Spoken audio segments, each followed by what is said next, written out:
Coach West from Okarche High School boys basketball team. Coach West, you were telling me a story. I asked you earlier about not scoring 100 points. I think I looked a week or two ago, and you had like 5 or 6 or 7 games with 99. Tell me the story about that and how that originated from you. I mean, if we have to score 100, we would at some point. But it kind of goes. I'm helping my dad being his assistant. He told me a story.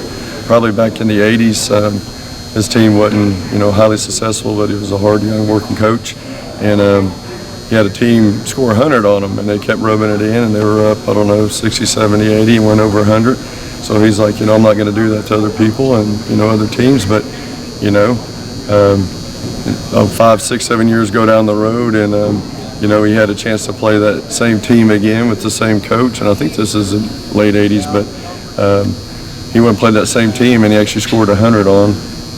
He told me how he kept the newspaper clipping, and after the game, the coach was really upset that he scored 100 on him. But anyway, he went later on down the road after the game, he handed him that newspaper article and walked off. And my dad wasn't a revengeful person or anything, but it just bothered him being a young coach and all that, and somebody beating him like that. But anyway, he's got me a few times, but he handed that article to him, and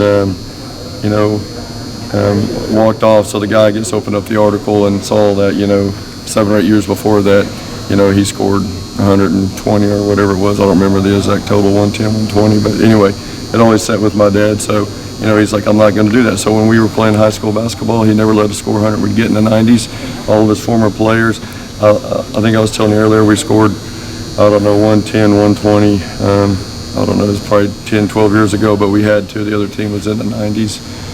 But anyway, so some of my dad's former assistants now, I think they kind of jumped on. They say that some of the same stuff, but my guys have kind of bought into it. But I mean, I guess only if you really need to get that high, I guess you can go do it. But there's nothing wrong with it. So that's just kind of our deal and what we do. So.